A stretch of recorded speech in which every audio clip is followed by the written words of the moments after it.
Dean Legge, and then we'll go to Jake Rowe. Okay, Kirby, two things. First of all, y'all are ranked 7th nationally in scoring offense, which I think is the highest since you've been here.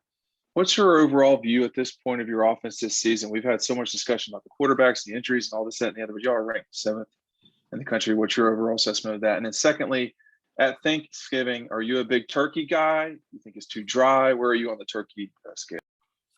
I love fried turkey. I love my mother's dressing. And my wife has duplicated it. So I like turkey and dressing. I'm a turkey and dressing guy. I don't like dry turkey, but the good fried ones got a little juice to them.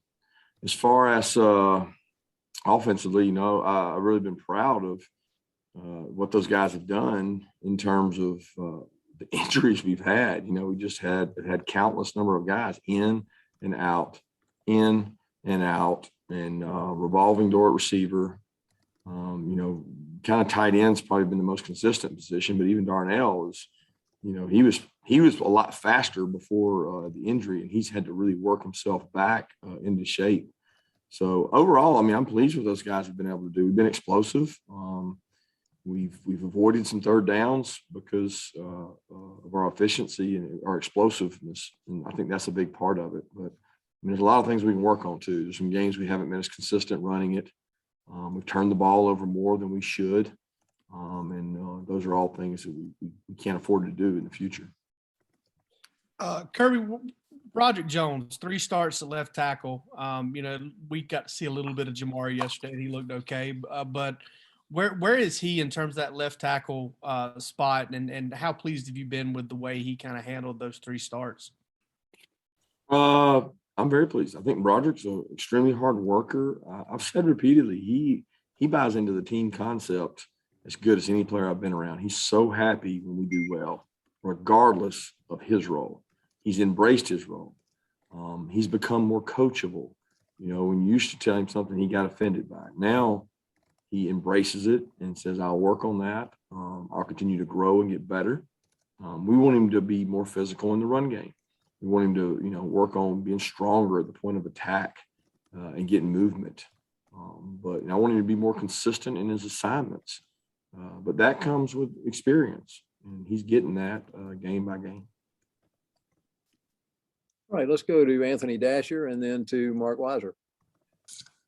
Hey, Coach, I just want to ask you about the combo this year of Darian Kendrick and Keely Ringo.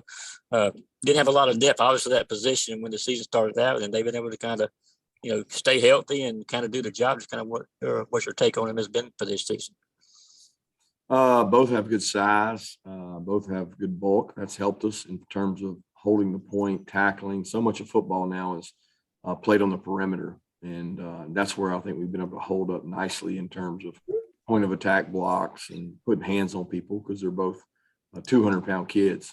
And they both have good length.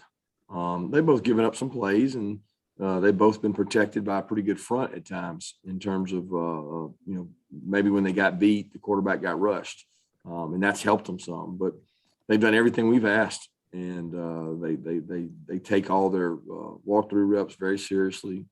They're very in tune. They take notes in meetings. I've really been impressed with DK's maturity in terms of leadership in that DB room. He's played in a lot of big games. He provides a lot of confidence for the other guys in there.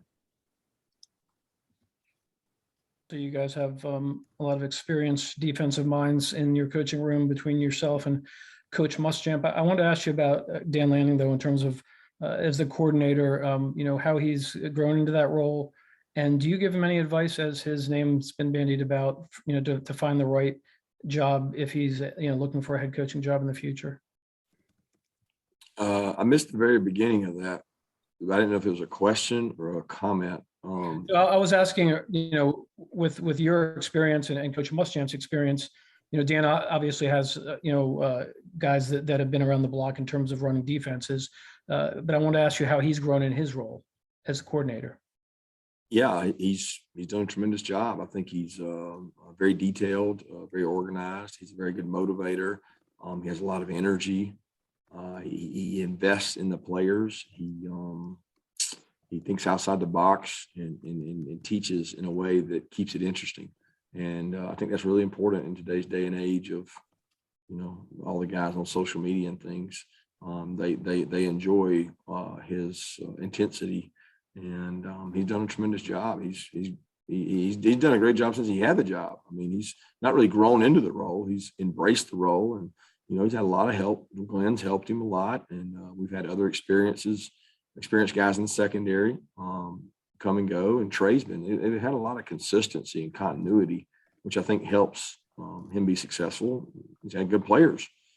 He recruits well. We all recruit well, and we all take ownership in that. So that part's been really good for him, and he's embraced it. As far as coaching opportunities, I help anybody, anytime. I don't get into the advice because I think that's an independent decision. If they ask me my opinion, I certainly will tell them, what I think, because I think that there's certain really good jobs out there. And number one thing is, can you get good players and can you win your conference?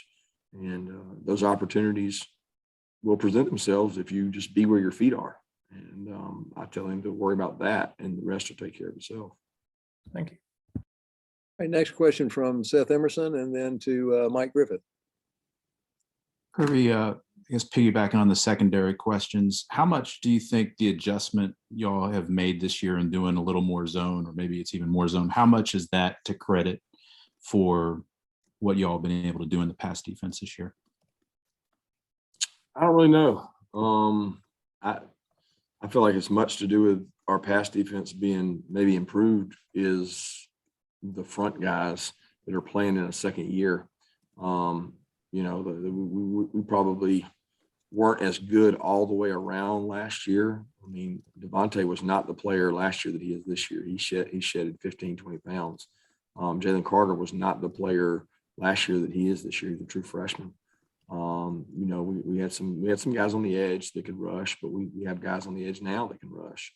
So I think the biggest change that's helped us be successful is the rush and combination of some things we changed. But we're winning a lot more on first and second down to create third and longs than we did last year, and we've given up less explosives, which helps too. I don't know what you can attribute it to exactly. It's I don't think we're as deep as we were last year in the secondary. I can assure you that.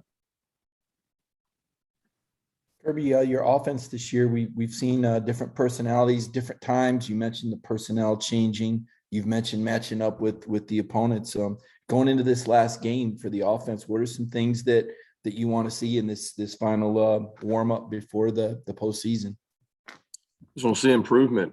Stetson, we give him targets each week. Decision making, quick decisions, not holding the ball. When you start extending plays, good things can happen, but bad things can happen. So you've got to be wise about the way you go about it. You got to practice it that way. We got to have 11 guys on the same page.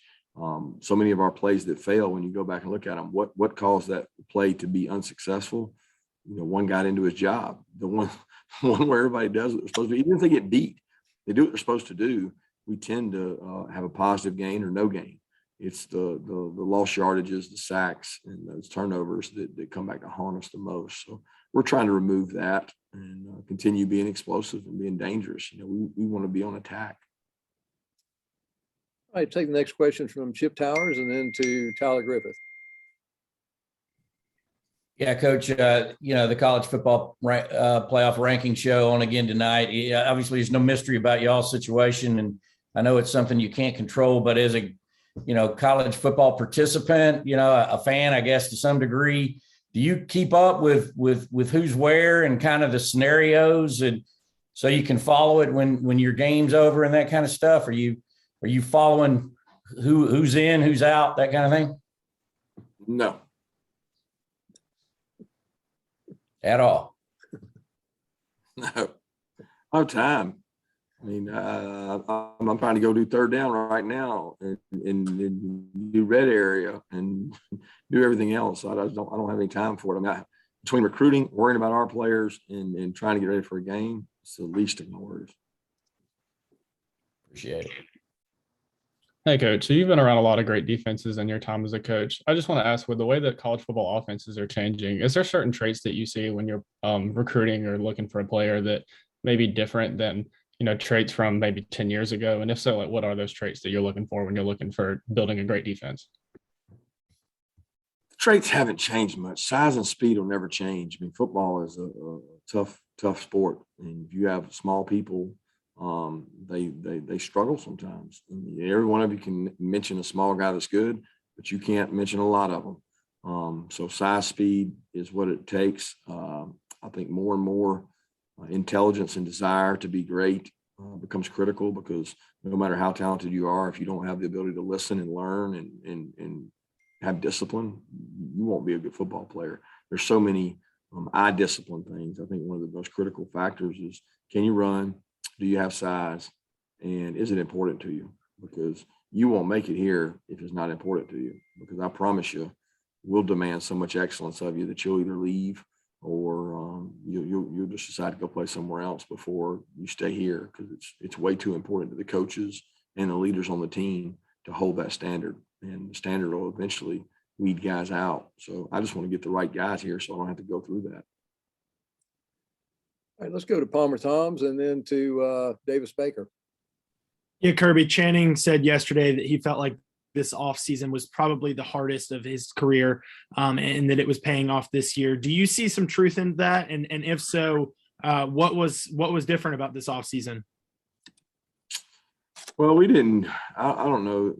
It might have been the COVID offseason was just altogether different. I mean, we didn't have a spring. We didn't go. So, a lot of those kids are responding to the fact they didn't do anything last year. I'm talking about the year before last. So when you compare it to that, obviously it was tougher. But we did make some decisions as a staff and after the Cincinnati game, and just said, hey, we're going to do different. We're not doing our early morning workouts in the indoor. We're going to go to the stadium, and we're going to do it in the stadium at 5:36 and get out in the elements and see if we can make this team a little tougher and require it. And I think maybe we did 8 of those or something like that, just to say it was cold, it was wet, it was, we just tried to make it a little tougher. And they did the same things they would have done in the indoor, but we just tried to change it up because I didn't feel like we're getting where we need to go. I certainly don't think that's the only reason that we've been successful. I just think some of those kids think of it as it was a little tougher. Coach, you guys had a season high in punt return yards on Saturday. How would you assess that unit this year, and how do you guys continue that momentum heading towards the end of the season? Yeah, that unit's been a disappointment. We haven't done what we needed to do.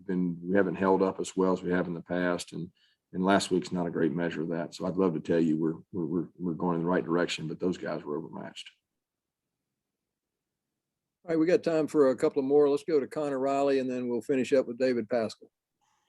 Yeah, hey Kirby. Quick injury updates on George, Kendall, Chris Smith, and I guess Jamari. Yeah, it's all over the place. Chris is still. I mean, he's not able to go the other day. He was not able to go today, and we're trying to rehab and get him back, hopefully for this game, because I know he knows what to do, but he has not been able to practice. You all saw Jamari out there yesterday. He was out there today, and then George has been practicing with us, doing more. We've repped him with the 3s and the 2s some. Still waiting to get him cleared, but we didn't have him with the scouts. We had him working with the offense, trying to kind of integrate him back into getting the calls and knowing the assignments. But he was still black jersey, no contact today. Who else? Kendall, you said you'd. Yeah, Kendall. We were hopeful to get Kendall back for this week. It's a process. I had 2 of those injuries, 2 MCLs in my high school and college career, and they're confidence injuries. They're like, man, do I have my stability? Do I feel normal? And he's going through those emotions of really pushing through. What I like is his toughness. He does rehab 2-3 times a day. He's gone, he's been in a black shirt and been able to do some things rep wise. He's much better than he was. But to say that he's ready to play right now, I don't know that he's there yet.